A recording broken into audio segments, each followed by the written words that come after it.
Hola, ¿qué tal? Qué gusto que se conecta con nosotros en otra sesión más de la Escuela de Desarrollo Cristiano de la Iglesia Bíblica Torrefuerte.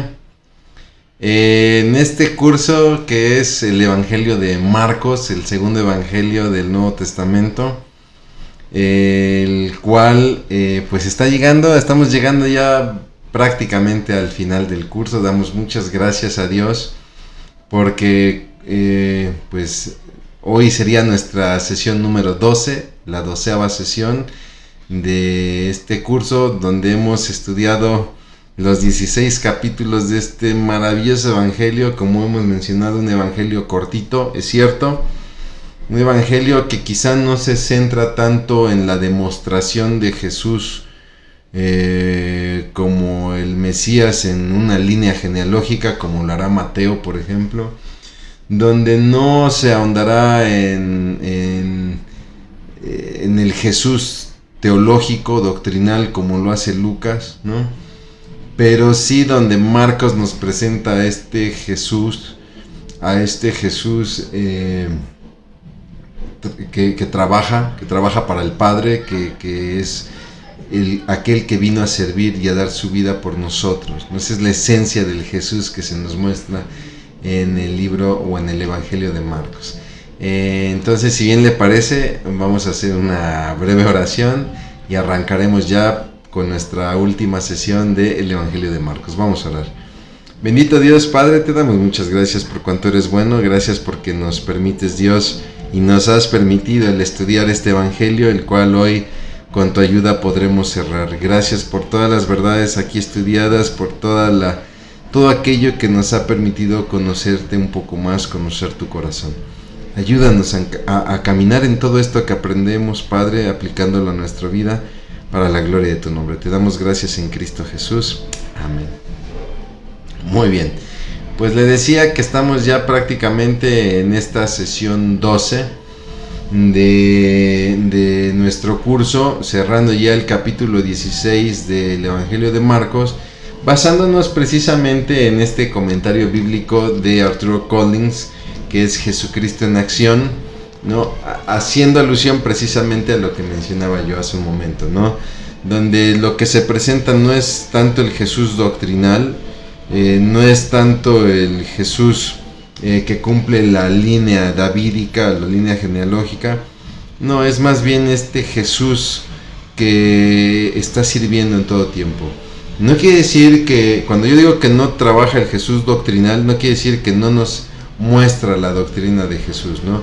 Sino más bien que Marcos no se va a centrar y no va a profundizar en la enseñanza como tal, sino que va a hacer hincapié en el trabajo de la enseñanza. Entonces, prácticamente el cuerpo del Evangelio son todas las predicaciones, todas las enseñanzas acerca del reino de Dios ministradas por Jesús, y todo lo que él viajó y las maneras en las cuales nuestro Señor Jesucristo buscó llevar el Evangelio incansablemente, ¿no?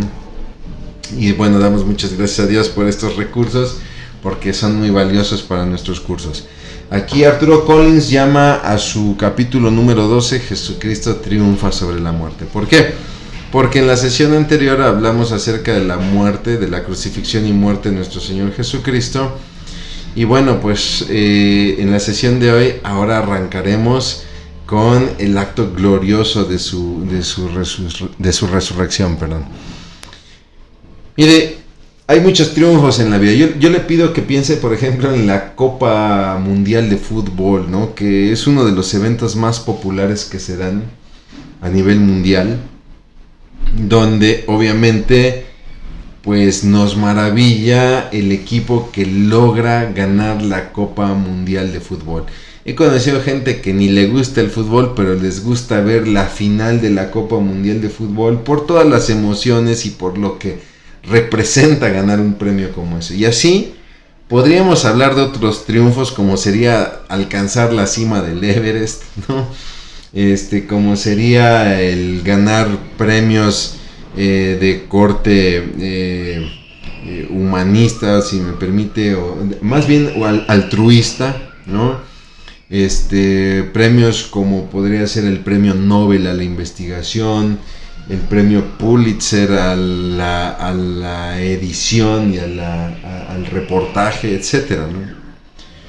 Pero ningún triunfo, todos estos que le acabo de mencionar, no dejan de ser triunfos humanos. Cada uno de nosotros inclusive basamos nuestra vida en metas, y cuando las alcanzamos hablamos de triunfos. Cuando queremos estudiar una carrera, un posgrado, cuando queremos lograr cierta meta en el trabajo, cierta meta de producción, cierto cambio, inclusive en la familia, proyectos como el casarnos, proyectos como el tener hijos, etcétera, y que cuando se van dando los consideramos triunfos, pero seamos sinceros, no dejan de ser triunfos humanos.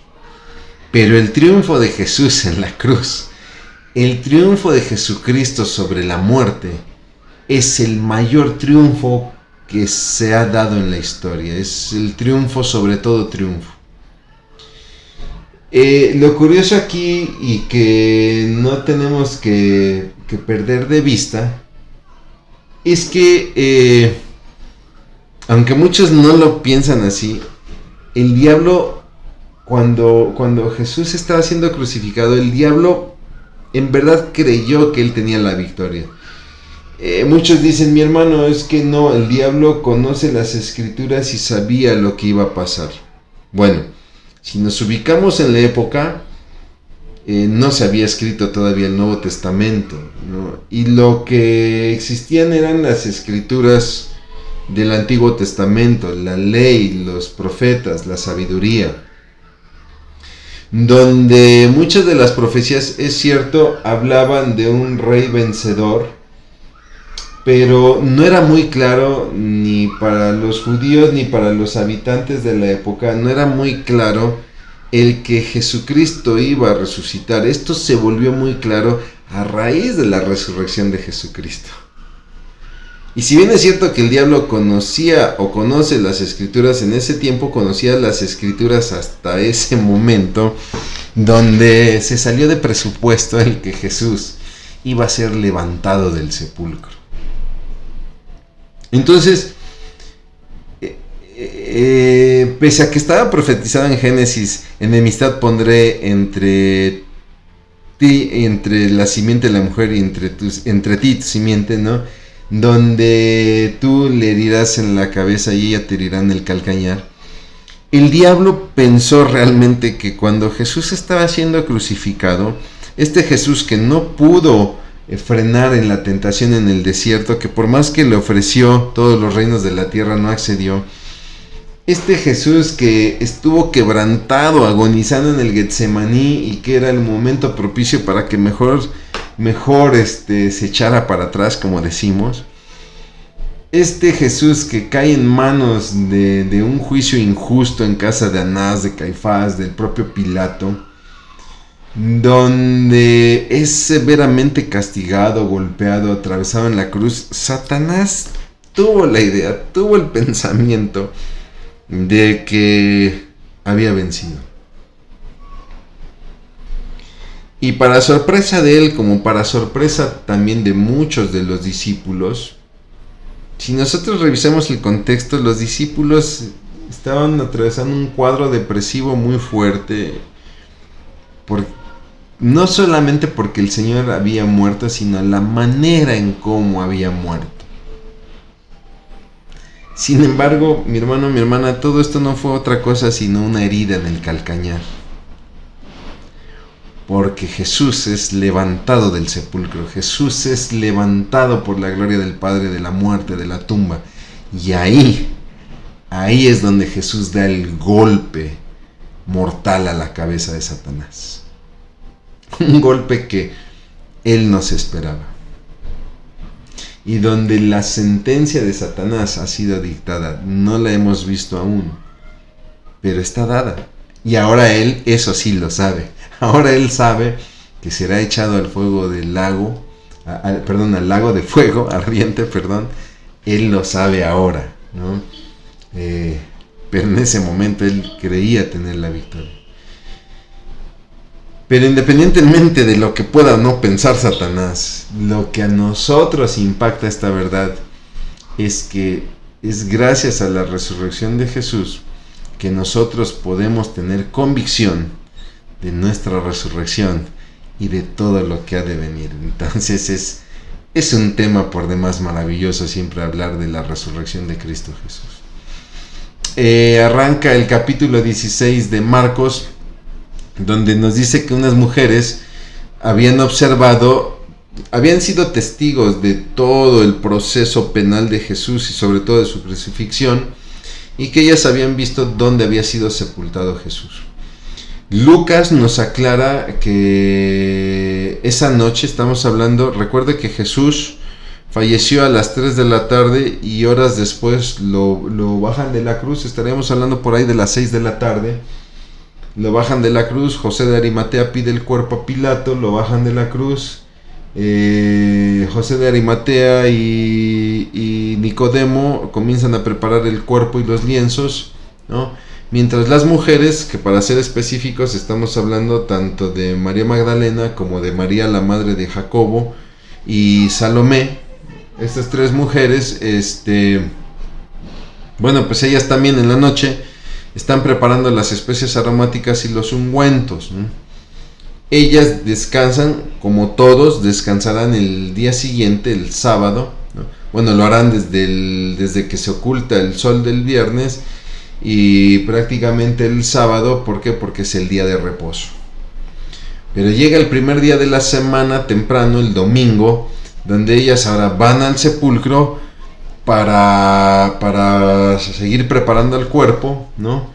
Pese a que sí es cierto, José de Arimatea y Nicodemo habían hecho una preparación, esta se ve interrumpida por el Sabbat, ¿no? Y entonces las mujeres tienen la firme intención, de terminar esta labor, ¿no? Como parte del proceso de sepultura de los hebreos. Y pues vienen discutiendo en el camino, ¿no? Ok, pero pues ¿quién va a remover la piedra? Una piedra pesada, la piedra que cubre el sepulcro. ¿Quién nos va a remover la piedra? Y sobre todo, pues es enfrentarnos a los centuriones. ¿Por qué? Porque Pilato ordenó una guardia que decíamos era alrededor de entre 2 a 4 soldados. Y el problema es que también se selló la piedra, ¿no? Tenía el sello romano. Y seguramente, discúlpeme usted, empiezo a especular, seguramente vendrían discutiendo cómo les vamos a pedir que quiten el sello, ¿no? ¿Cómo le vamos a hacer para convencerlos de que quiten el sello? Y resulta que cuando llegan al lugar, la piedra está quitada. No hay nadie, la piedra está quitada. Entonces ellas entran al sepulcro, lo que podemos entender como una especie de antesala. Y ahí se topan con un hombre que dice tiene vestiduras blancas. Mateo nos aclara que es un ángel. Y entonces ellas tienen temor, ¿no? Mateo nos refiere que los guardias habían quedado ahí como muertos de miedo, estupefactos por la presencia de este varón. Y siempre viene esta pregunta, ¿qué habrán visto estos hombres? No sé si la sola presencia del varón o quizá el varón abriendo la piedra, no lo sabemos, abriendo el sepulcro, moviendo la piedra, no lo sabemos, pero debió haber sido algo impactante, ¿no? El ángel procura calmar a las mujeres, ¿no? Con estas palabras que nos encanta mucho leer, ¿no? No está aquí, él ha resucitado, ¿no? Y dice que las invita a mirar el lugar donde estaba el cuerpo. Quiere decir, yo le decía, estamos hablando de una especie de antesala, y después vendrían las cámaras donde eran colocados los cuerpos, y entonces ellas se asoman y no está el cuerpo, ¿no? Y entonces el ángel envía a las mujeres a avisar a los demás discípulos, díganles que el Señor ha resucitado y que lo vean en Galilea como él ya lo había dicho. Cuando Jesús predice su muerte ahí en la Pascua, ¿no? En la toma de lo que conocemos como la última cena, Jesús les dice que era necesario que padeciese por ellos, pero que los vería en Galilea, ¿no? Entonces Marcos nos dice que las mujeres salen huyendo del sepulcro, están asustadas y que en ese momento salen sin decirle nada a nadie. Y bueno, aquí hay que aclarar algo muy importante con respecto al Evangelio de Marcos, ¿no? ¿Por qué? Porque muchos eruditos nos dicen que los versículos 9 a 20, es decir, a partir del verso 9 hasta el final del Evangelio, o al final de este capítulo, perdón, muchos piensan que estos versos fueron añadidos posteriormente. ¿Por qué? Porque no se encuentran, estos versos no se encuentran en los manuscritos más fidedignos de donde se ha hecho la traducción de Marcos, ¿no? Y se proponen algunas teorías. Hay quienes piensan que esta parte final del capítulo 16 se perdió, o que quizá Marcos murió ya sin terminar su evangelio, y entonces pues algún copista, algún escriba lo terminó por él, ¿no? Sin embargo, es importante aclarar esto no afecta la inspiración divina de las escrituras, ¿no? ¿Por qué? Porque si lo analizamos, muchos autores tampoco terminaron sus obras, ¿no? Si hablamos de libros como le propongo aquí, como el caso del Pentateuco con Moisés, los libros de Samuel, o libros como por ejemplo, estoy hablando quizá de los Proverbios, quizá del Cantar de los Cantares o del Eclesiastés, donde no necesariamente fueron terminados por sus autores. Es decir, nosotros podemos leer en Pentateuco que se narra la muerte de Moisés y no creemos que Moisés escriba acerca de su muerte, ¿no? Cuando nosotros observamos los libros de Samuel, pues en realidad Samuel prácticamente fallece a finales del primer libro de Samuel, ¿no? Entonces la pregunta es, ¿quién registra todo el segundo libro? Bueno, pues sabemos que estos libros siguieron siendo escritos por autores que también fueron inspirados por Dios, aunque no los conocemos, no sabemos realmente sus nombres, ¿no? De hecho, hay una fuerte crítica hacia los versos 16 a 18, que habla acerca de las señales, ¿no? El que cree y sea bautizado será salvo, ¿no? Pero el que no cree será condenado. Y estas señales seguirán a los que creen, ¿no? Y entonces se discute mucho acerca de que estos versos hayan sido un añadido posterior, lo que muchos han denominado como versos espurios, es decir, falsos, ¿no? Pero hay que tener mucho cuidado aquí, porque si bien podrían ser un añadido posterior, ¿no?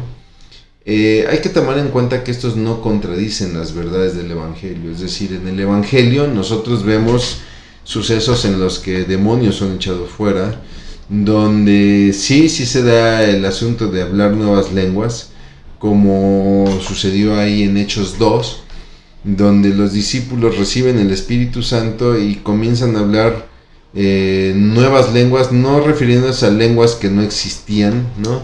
Sino nuevos lenguajes para ellos, eran lenguajes que ellos no hablaban, de tal suerte que dice el pasaje que los partos, los medos, los elamitas entendieron su lenguaje, y ellos se maravillan. ¿Cómo es posible que estos galileos hablen nuestros propios idiomas, ¿no? Es aquí donde de repente sí se fortalece la teoría de que estos versículos 16 al 18 hayan sido agregados posteriormente, porque este concepto de hablar nuevas lenguas es un concepto que vino después de que el Señor Jesucristo ascendiera al cielo, después del Pentecostés, ¿no? Donde, bueno, pues no encontramos algún indicio, por ejemplo, en los evangelios de Mateo, de Lucas o de Juan.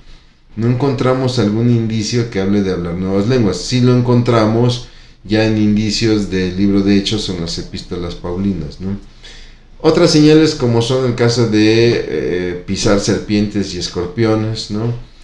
O de beber cosa mortífera, algún veneno o algo, y no sufriríamos daño, ¿no? Pero ojo, hay que tener mucha reserva con esto, ¿no? Es cierto, aquí estaríamos hablando de algo que se conoce como la Gran Comisión, la cual de hecho en Marcos empieza a partir del verso 15. Vayan por todo el mundo y prediquen la buena noticia a todos, ¿no? El que creyere, ahí arranca el 16, será salvo; el que no creyere será condenado, y estas señales seguirán a los que creyeren, ¿no? Estas señales no las encontramos ni en la versión de la Gran Comisión de ahí de Mateo 28, ni en la versión de la Gran Comisión de Lucas 24, no la encontramos en la narración de pasajes como Juan 20 o Juan 21. Estas señales no aparecen en otros pasajes que refieran la Gran Comisión, eso es cierto, ¿no? Por lo cual hay que tener mucho cuidado de no tomar estas señales que le acabo de mencionar como señales que autentifiquen la fe. Ojo con esto que estoy diciendo, ¿no? Es decir, yo no puedo pedirle a un cristiano que demuestre su fe echando fuera demonios o hablando en otros idiomas o pisando serpientes y escorpiones y que no les hagan daño o bebiendo veneno, ¿no? Y mucho menos yo puedo hacer de todas estas señales una práctica dentro del culto, ¿no? Dentro del culto cristiano. Es muy sabido que de repente hay grupos que tienden a hacer esto, ¿no? Que vamos a demostrar nuestra fe y entonces vamos a echar fuera demonios o vamos a hablar nuevas lenguas, etcétera, porque si no lo hacemos nuestra fe no sirve, ¿no? O si no lo hacemos Dios no se agrada de nuestro culto, y no es así, no es como funciona, ¿no?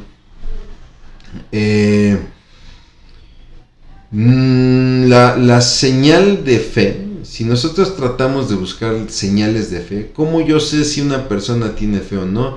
El Señor Jesucristo fue muy, muy transparente, muy directo en ese sentido, ¿no? Vean sus frutos. ¿Quieres saber si, por ejemplo, uno de tus hijos está caminando en fe? Observa sus frutos. ¿Por qué? Porque el buen árbol da buenos frutos, el mal árbol da malos frutos, ¿no? Jesús hizo mucho hincapié en el fruto, ¿no? Lo demuestra cuando seca la higuera, ¿no? Y los frutos no consisten en echar fuera demonios, en hablar nuevas lenguas, etc. Cuando hablamos de los frutos hablamos de cambios en el corazón, de cambios que denoten este nuevo nacimiento que glorifica a Dios, donde Jesús le dice a Nicodemo: de cierto te digo que te es necesario nacer de nuevo, es decir, de hacer cambios importantes desde la raíz de tu corazón. Y estos frutos, o este fruto, es descrito, por ejemplo, como fruto del Espíritu ahí en Gálatas 5:22 por parte de Pablo, ¿no? Donde el cambio se tiene que ver en el amor, en el gozo, en la paciencia, ¿no? Amor, gozo, paz, paciencia, benignidad, bondad, fe, mansedumbre, templanza, ¿no? Donde nos dice Pablo que contra tales cosas no hay ley alguna, ¿no? Eso es realmente una señal de que la persona está caminando y está fortaleciendo su fe. Porque lo demás, esto que acabamos de leer en Marcos, no dejan de ser actividades, ¿no? Entonces yo no puedo demostrarle mi fe a la iglesia, para que vean que soy un hombre de fe, voy a salir al suroriente de la ciudad a echar fuera demonios y voy a cubrir todo el suroriente de la ciudad. No funciona así, ¿no? Es cierto, hay cosas que ocurrieron y tenemos los ejemplos bíblicos de cosas que ocurrieron donde se demostró el respaldo de Dios. Le pongo este ejemplo: Pablo en el libro de los Hechos, donde él está siendo llevado preso hacia Roma y en una isla ellos sufren el naufragio, llegan a la isla de Malta. Pablo está haciendo una fogata y de repente una serpiente que él no vio, una serpiente lo muerde y la gente dice: este hombre ha hecho enojar a algún dios porque una serpiente mortal lo ha mordido, ¿no? Se entiende que no era común que estas serpientes mordieran personas, o sea, qué suerte tendría este cuate, o a qué Dios habrá hecho enojar para que encontrara la muerte de esa manera, ¿no? Y sin embargo, la palabra dice que él sacude la serpiente y sigue haciendo su labor, y entonces ahora cambia la perspectiva de la gente, ¿no? Este hombre es un hombre de Dios porque pues ha librado la muerte, ¿no? Sin embargo, no vemos a un Pablo jugando con la serpiente. No vemos a un Pablo ahí tomando la serpiente y miren, no me pasa nada porque yo soy un hombre de mucha fe.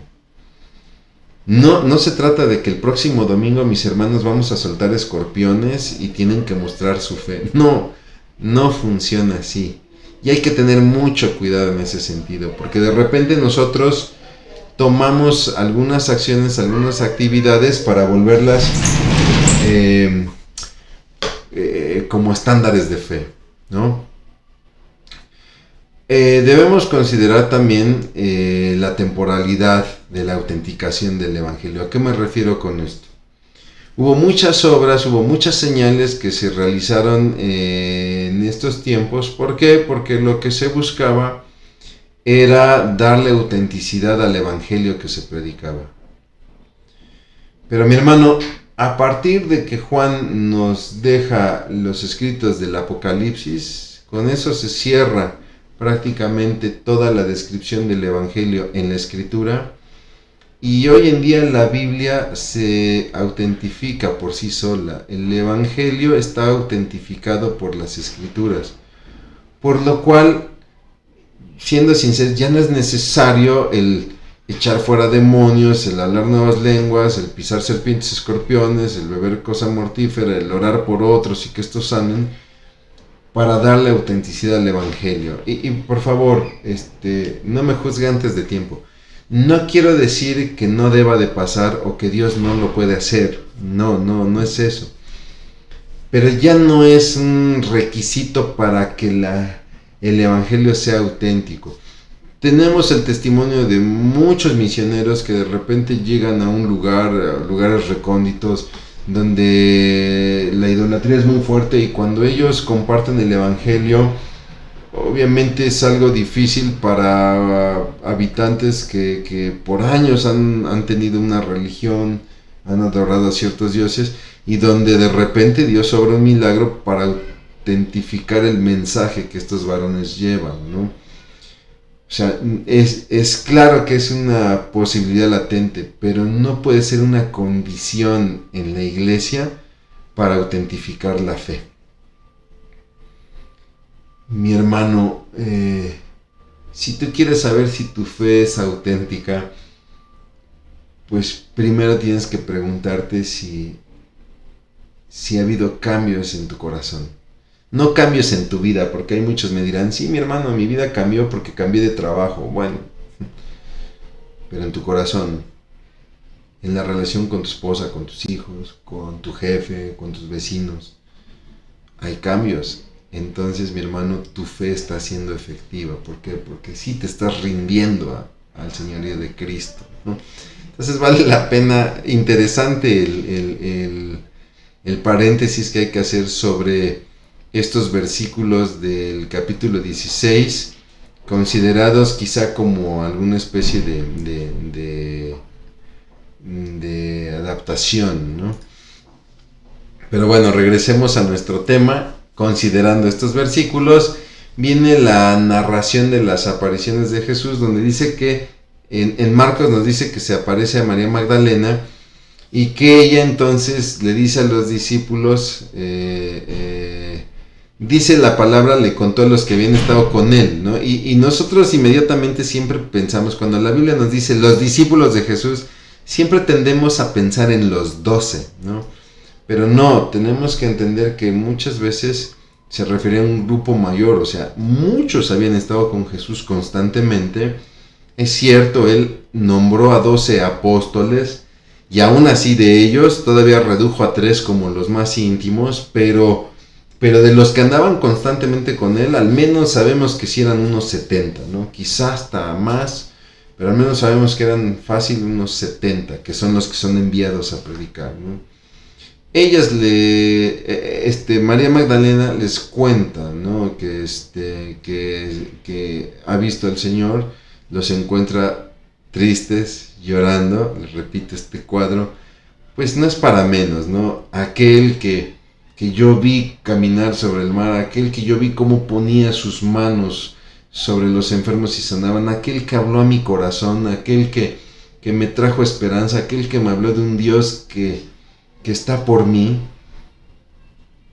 El ver cómo fue apresado, el ver cómo fue maltratado, el ver cómo fue humillado en la cruz, cruelmente asesinado, pues claro que da mucha tristeza. Si nos pasa que de repente suele fallecer un amigo, suele fallecer un familiar, y quizá no fue una muerte terrible, quizá enfermó, se internó en el hospital y falleció, y nos pone tristes, nos pone de luto.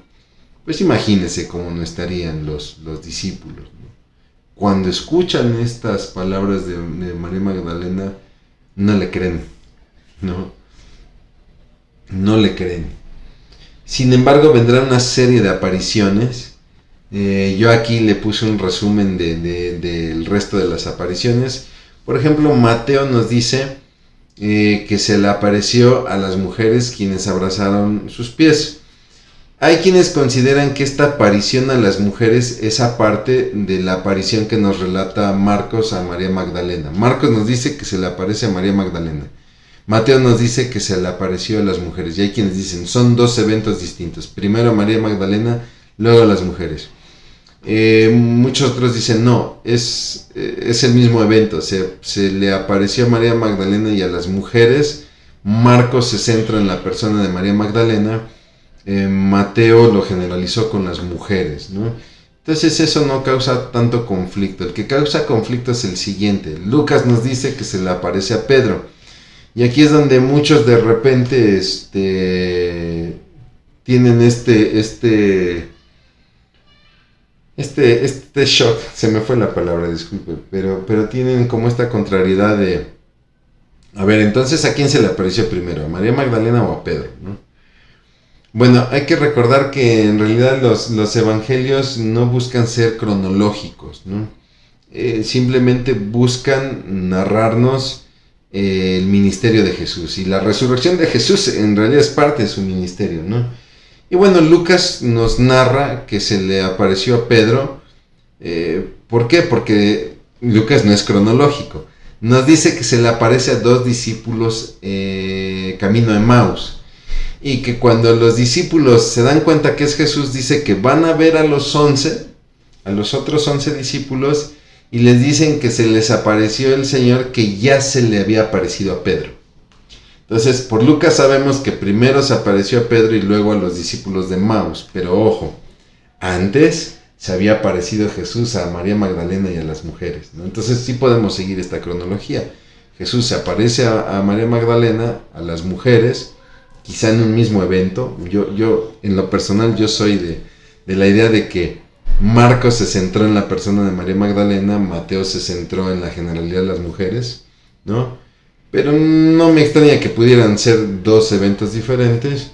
Después aparece a Pedro, ¿no? Después se aparece a los discípulos de Emaús, cuando estos van a ver a los 11 y les dicen, oigan, acabamos de estar con el Señor, nos sentamos a comer con Él. Ellos no les creen, y en ese momento se aparece ahí a los 11, donde no está Tomás, que cuando le refieren a Tomás la aparición del Señor Jesucristo, él no lo cree, y entonces Juan nos narra la aparición ya con Tomás presente. ¿Se acuerdan? Mete tus dedos, mira, coloca tu mano en mi costado para que veas y creas, ¿no?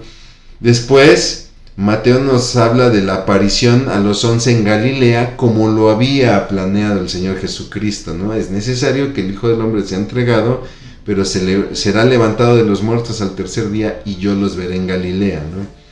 Después Juan nos narra otra aparición posterior ahí en el mar de Tiberias, que es este famoso pasaje donde Jesús restaura el corazón de Pedro, ¿no? Pedro, Simón, hijo de Jonás, ¿me amas? ¿Me amas más que estos? Esta restauración, pues obviamente por el corazón de Pedro. Imagínense cómo se habrá sentido Pedro después de haberlo negado, ¿no? Después de esto ya viene la narración de otras apariciones fuera de los evangelios, para ser más precisos ahí en Corintios. En la primera epístola de los Corintios, capítulo 15, Pablo también hace un resumen de todas las apariciones. Y Pablo nos dice que después se le apareció a más de 500 hermanos, y después se le apareció a Jacobo, y por último, dice Pablo, como un abortivo se me apareció a mí, ¿no? Y ahí tenemos todas las apariciones. Le quise hacer aquí un resumen de las apariciones de Jesús resucitado, donde tiene un propósito. Las apariciones son la evidencia de la resurrección de Cristo Jesús. Y si Cristo Jesús resucitó, tú y yo seremos resucitados juntamente con Él. Esa es la certeza de esta verdad. Bueno, Jesús instruye a los 11 a predicar el Evangelio a toda criatura, la famosa Gran Comisión, donde la fe es indispensable para la salvación. Ojo con esto: el que creyere será salvo, el que no creyere será condenado.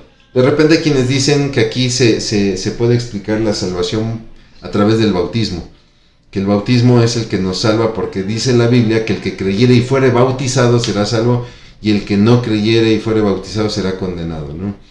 Pero aquí no está hablando del bautismo en agua. No está diciendo, mira, el que creyere y fuere bautizado en agua será salvo. Si no es bautizado en agua, no será salvo. No. Aquí el pasaje está hablando del bautismo que se da en el Espíritu Santo. Y este es el que todo cristiano recibe a través del momento en que rinde su corazón al Señor, ¿no? Cuando tú recibes a Cristo como tu Salvador, como tu Señor y Salvador, en ese momento el Espíritu Santo te sumerge, te baptiza en el cuerpo de Cristo y pasas a ser parte del cuerpo de Cristo, donde no es necesario hacer alguna ceremonia aparte ni algún rito aparte. Es inmediatamente cuando tú decides en tu corazón: sí, me arrepiento de mis pecados, sí, necesito del Señor, sí, yo quiero que Él sea mi Señor, mi guía. Sí, yo quiero que Él rescate mi alma. Sí, yo quiero vivir con Él en la eternidad. En ese momento se da este bautismo en espíritu, cuya base es la fe.